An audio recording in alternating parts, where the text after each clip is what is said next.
is because of cruelty mixed with their fear. The small-minded men who ruled Salem called midnight the witches' hour. But they knew little else. Their show of bravado was meant to frighten away Satan should he stride into town, forked tongue flashing, to rescue the women Reverend Noyes called Satan's handmaids. They'd jailed each woman in different parts of the courthouse to keep them from joining to call their master. Sarah snorted. Fools, every one of them. The other 4 women meant to hang that day were no more witches than Reverend Noyes was a warlock.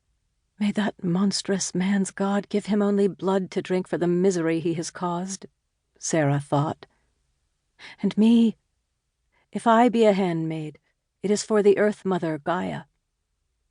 Sarah Goode no more believed in Satan than she did in fairies. Creak, snap, thunk. Dorothy reacted less to the sound each time it came.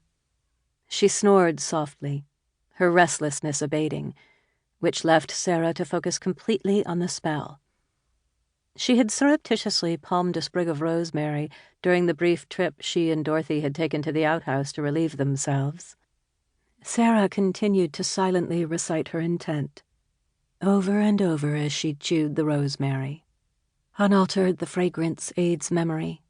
I muddle, I chew, I alter thee 3 by 3 by 3, so that befuddled with sleep he shall be. Yow! The cat's cry sounded just outside the door to the courthouse jail, eerie accompaniment to the macabre gallows music, though to Sarah's ears the cat's lament was water to a parched desert. Gently, she shook her daughter's shoulders.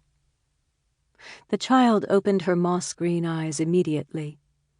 Sarah pressed her finger to her lips, and Dorothy nodded, her eyes bright with intelligence. The child didn't move.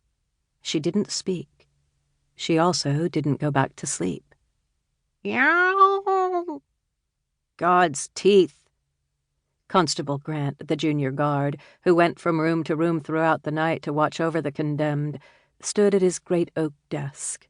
He set his cheap cigar on the fireplace ledge and closed his Bible abruptly, holding it in his bony hands as he stared at the door. Yow! The constable jammed the cigar between his teeth and strode to the entrance of the courthouse's jail, which held 3 small cells along the rear wall, though only one was occupied.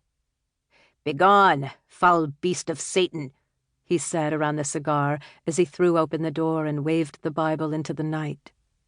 The huge cat slipped lithely around him, ear tufts bobbing as the feline padded directly to the cell that held Sarah and her daughter. Constable Grant slammed the door and turned, only then seeing that the cat had snuck inside. He spat out the cigar, dropped the Bible, and stared incredulously as the large black and tan striped feline rubbed itself languidly along the bars of the cell and purred riotously. Sarah squeezed her daughter's shoulder. It was time. Immediately, Dorothy sat, holding her arms out and saying, "Mommy, Odysseus, 'tis Odysseus."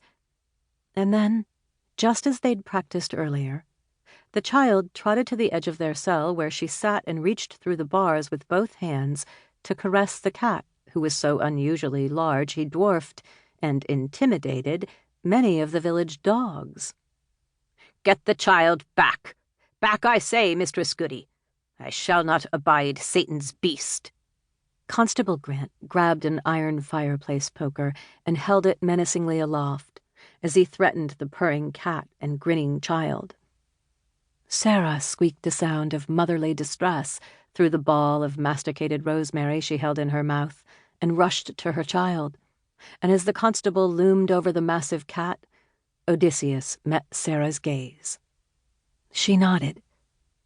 The feline familiar drew a deep breath and then squeezed between 2 bars until, like a cork freed from underwater, he popped into their cell to curl up contentedly in Dorothy's lap. Constable Grant banged the poker against the bars, red-faced and repeating, "I shall not abide Satan's beast." At the same moment, Sarah reached the bars. She looked up at